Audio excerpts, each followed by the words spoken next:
Hi friends, welcome to ज्ञान यार। दोस्तों, आज की वीडियो में हम जानेंगे कि आप जो कौन कौन से इंजेक्शन है जो अपने पास रख सकते हैं। अगर आप प्रैक्टिस करते हैं, आरएमपी डॉक्टर हैं, गांव में कस्बे में कहीं पे प्रैक्टिस कर रहे हैं, तो ये इंजेक्शंस आपके पास होना बहुत ज़रूरी है। मैं बताऊंगा कि वो कौन कौन से इंजेक्शंस हैं। बहुत लिमिटेड हैं लेकिन बहुत ज़रूरी भी हैं, ठीक है। उनका यूज़ भी बताऊँगा, उनके ब्रांड नेम्स भी बताऊँगा कि आपको किस ब्रांड नेम का रखना चाहिए, और उनकी सारी जो है डिटेल्स में इस वीडियो में देने की कोशिश करूंगा। थोड़ा सा लंबा हो सकता है वीडियो, पूरा देखें संपूर्ण जानकारी के लिए। तो शुरू करते हैं। दोस्तों, यहाँ पर अगर बात की जाए इंजेक्शंस की, तो बहुत सारे इंजेक्शन तो होते ही हैं, ठीक है। हर एक इंजेक्शन की ज़रूरत पड़ती है जब ज़रूरत पड़ती है, ठीक है ना।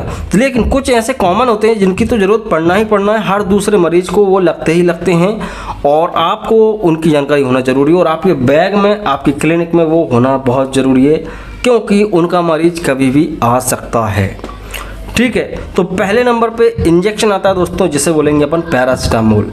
पीसीएम बहुत कॉमन है दोस्तों, रखना ही चाहिए आपको। ज़्यादातर देखा गया है टैबलेट से आराम मिल जाता है, लेकिन कई मरीजों में बुखार को कम करने के लिए पैरासीटामोल का इंजेक्शन भी दिया जाता है, ठीक है। तो फेब्रिनिल का इंजेक्शन आप रख सकते हैं। अच्छा ब्रांड है, अच्छे रिजल्ट्स हैं, तो आप उसको रखें। कम से कम नहीं तो 4-5 एम्पूल उसके रख लें आप, ठीक है। ज़रूरत पड़ती रहती है। दूसरा यहाँ पे दोस्तों रेनिटिडिन का इंजेक्शन। रेनिटिडिन का इंजेक्शन भी कई बार बहुत ज़्यादा ज़रूरत पड़ती है, क्योंकि कई बार आप कोई आईवी फ्लूइड चढ़ा रहे होते हैं, या कोई डिहाइड्रेशन वाला बंदा है, उसको आपने डीएनएस वगैरह लगा दिया, उसको बॉटल चढ़ा दी, तब भी उसमें एक एसिडिटी को कंट्रोल करने के लिए रेनिटिडिन डाला जाता है। रेंटेक नाम से मिल जाता है, इसका 50 मिलीग्राम पर 2 ml का इंजेक्शन आपको मार्केट में मिलता है। तो ये आप कम से कम 5-6 इंजेक्शन तो अपने झोले में पटक के रखें। झोले में इन द सेंस कि आपके बैग में, आपके ड्रॉअर में, आपकी अलमारी में रखें ज़रूर, ठीक है। ये बहुत ज़रूरी है, कभी भी ज़रूरत पड़ सकती है। कभी भी कोई इंजेक्शन लें तो लगभग 2 साल तक की आप एक्सपायरी देख कर ही लें, और ये जो इंजेक्शन होते हैं आजकल में ही यूज़ हो जाते हैं, ज़्यादा लंबा रखना नहीं पड़ता है, ठीक है। डायसाइक्लोमाइन रख सकते हैं, डायसाइक्लोमाइन, या बोल सकते हैं सुपर स्पास का इंजेक्शन। कई बार ऐसे मरीज आते हैं उनको पेट दर्द कंट्रोल नहीं होता बहुत ज़्यादा, तो डायसाइक्लोमाइन का इंजेक्शन आप रख सकते हैं। वो आपको लगा सकते हैं इंट्रामस्कुलर, तो फटाफट आदमी का पेट दर्द कंट्रोल हो जाता है। ड्रोटावेरिन भी कुछ इसी तरह का है दोस्तों। ड्रोटावेरिन का इंजेक्शन भी आप रख सकते हैं, ड्रोटिन के नाम से मिलता है। 2-1 एम्पूल उसके भी रख लो आप, क्योंकि प्रेगनेंसी के टाइम पे अगर पेट दर्द होगा महिला का, तो आप वहाँ पर ड्रोटावेरिन का यूज़ कर सकते हैं, ठीक है। हायोसिन बोल सकते हैं, हायोस्काइन बोल सकते हैं, जो भी प्रोनाउंसिएशन हो सकता है। तो वास्कोरिन नाम का इंजेक्शन आता है दोस्तों, वास्कोरिन, इसको भी रखा जा सकता है। इंट्रामस्कुलर भी लगा सकते हैं और इंट्रावीनियस भी लगा सकते हैं। ज़्यादातर इंट्रावीनियस ये वास्कोरिन लगता है, और ये हायोसिन बहुत अच्छे रिजल्ट्स देता है। जब ड्रोटावेरिन भी काम नहीं करेगा, आपका डायसाइक्लोमाइन भी काम नहीं करेगा, तो 1-2 एम्पूल आप इसके भी रखा करें अपने पास। तो ये पेट दर्द में बहुत अच्छे रिजल्ट्स देता है। कई बार लोग आते हैं, मरे जाते हैं, बोलते हैं भाई हमने तो ये इंजेक्शन लगवा लिया है, ये दवाई खा चुके हैं, तो फिर आप उनको ये लगाएंगे तो उनको 101% अच्छा रिजल्ट्स मिलेगा, उनको आराम मिलेगा। उसके अलावा आता है दोस्तों डाइक्लोफेनिक सोडियम का इंजेक्शन। कई बार इंजरी, कई बार हाथ पैर में, जोड़ों में दर्द, कोई भी दर्द वाला मरीज जब आता है, दर्द बर्दाश्त से बाहर होता है, तो डाइक्लोफेनिक सोडियम का एक्वस फॉर्म में इंजेक्शन आप जरूर रखें। कम से कम 4 से 5 इंजेक्शन रख लें, ठीक है। डायनापार के नाम से मिलता है, काफ़ी ज़्यादा फेमस ब्रांड नेम है, कहीं पे भी मिल जाता है। मैं इसको प्रमोट नहीं कर रहा हूँ, लेकिन ये फेमस इसलिए बता रहा हूँ। तो आप चाहो तो डायनापार भी रख सकते हैं, 1-2 एम्पूल, वो काम आ ही जाएगा। ऑनडेनसेट्रॉन का इंजेक्शन भी बहुत ज़रूरी है, ठीक है ना। एमसेट के नाम से आता है, ये भी बोतल में डाला जाता है। इसके भी कम से कम आप 10 इंजेक्शन तो रखें ही। कई बार बॉटल चढ़ते हुए, या कई बार लोगों को उल्टियाँ होती हैं, लोगों को, बच्चों को उल्टियाँ होती हैं, और उल्टी की दवाई खिलाते हैं तब भी उनको उल्टी हो जाती है। तब उनकी उल्टी के साथ वॉमिटिंग में दवाई भी निकल जाती है, तब ऐसी परिस्थिति में इंजेक्शन लगाना ही पड़ता है। तो एमसेट का इंजेक्शन बहुत इंपॉर्टेंट हो जाता है, तो वो भी रखें आप। 4 ml का, 2 मिलीग्राम पर ml में आता है, तो 4 ml का इसमें आपका 1 एम्पूल में 2 डोज बन जाती हैं, ठीक है ना। तो वॉमिटिंग को कंट्रोल करने के लिए रख सकते हैं। इटामसाइलेट और ट्रांक्सिमिक एसिड बहुत कम ज़रूरत पड़ेगी, ना के बराबर ज़रूरत पड़ेगी, ठीक है, लेकिन फिर भी जानकारी के लिए बताना ज़रूरी है। अगर कोई ऐसा मरीज आता है जिसको ब्लीडिंग बहुत ज़्यादा हो रही है, और कंट्रोल नहीं हो रही है, ब्लड आना बंद नहीं हो रहा है, चोट में से खून का थक्का नहीं जम पा रहा है, आप न रोक रोक कर परेशान हो गए हैं कि ब्लड आना बंद हो जाए, तब उस परिस्थिति में आप ट्रेनेक्सा का इंजेक्शन लगा सकते हैं। ट्रेनेक्सा जिसके अंदर ट्रेनेक्सामिक एसिड होता है, इसको लगाया जा सकता है, या इटामसाइलेट का इंजेक्शन भी यही काम करेगा। हेमोस्टेटिक एजेंट्स होते हैं ये कुछ, तो इनको भी रखें आप इमरजेंसी पर्पज़ के हिसाब से, तो आपको मतलब कि बहुत अच्छा आपको हेल्प मिलेगी आपकी प्रैक्टिस में। ठीक है। मेटोक्लोप्रामाइड का इंजेक्शन, मेट्रोक्लोप्रामाइड मतलब कि 5 मिलीग्राम पर ml का इसका इंजेक्शन आता है, पेरिनॉम के नाम से मिल जाएगा ज़्यादातर। तो ये अच्छा एक चक्कर को रोकने की दवाई है।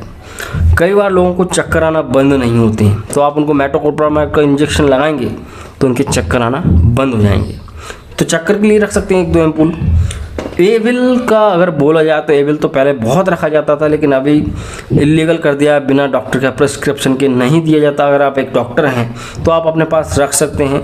जब इमरजेंसी कंडीशन में बहुत ज़्यादा कंडीशंस ख़राब होती है, आदमी के रिएक्शंस बहुत ज़्यादा बढ़ जाते हैं, तब इसको एविल को लगाया जाता है। किसी भी तरह की एलर्जी हो, किसी भी तरह का आपको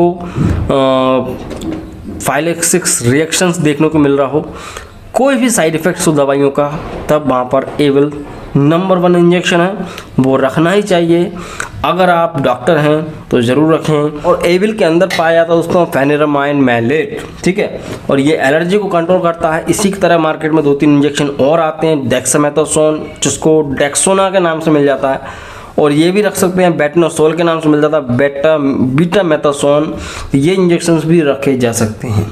ये भी खुजली, शीत या किसी इंसेक्ट बाइट, कीड़े ने, ततैया ने, मधुमक्खी ने काट लिया, सूज गया, हाथ में सूजन है, पैरों में सूजन है, उनको कंट्रोल करने के लिए इसको लगाया जा सकता है।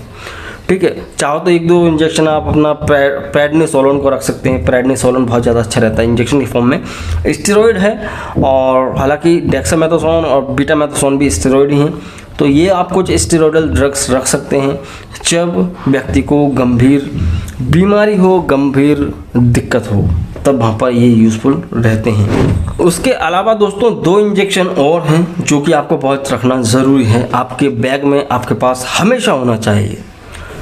सबसे पहले नंबर पे आता है दोस्तों एंटीबायोटिक्स। कुछ एंटीबायोटिक्स ऐसे हैं जो कि नमक की तरह चलते हैं, अमीकासिन और जेंटामाइसिन। अमीकासिन आपको निकासिन के नाम से मिल जाएगा, जेंटासिन आपको जेंटासिन के नाम से मिल जाएगा, और ये बहुत ज़रूरी है। अमीकासिन आपका बहुत सी जगह पे काम कर देता है, यूटीआई में, आरटीआई में, हर तरह के इन्फेक्शंस को कंट्रोल कर सकता है। सीवियर पेट दर्द हो रहा, आदमी को पेट में इन्फेक्शन हो गया, वहाँ पर सॉफ्ट टिश्यू इन्फेक्शन, कोई चोट लग गई थी वहाँ पे, हर जगह पे जेंटामाइसिन और अमीकासिन काम करते हैं। ठीक है, तो इनको भी ज़रूर रखें, 1-1 वायल रख लें, तो इनसे मल्टीपल इंजेक्शंस बन जाते हैं। उसके अलावा सेफ्ट्रिएक्सोन, सेफ्ट्रिएक्सोन एक ऐसा इंजेक्शन है, एक ऐसा एंटीबायोटिक है जो कि हर तरह की बीमारी में चलता है।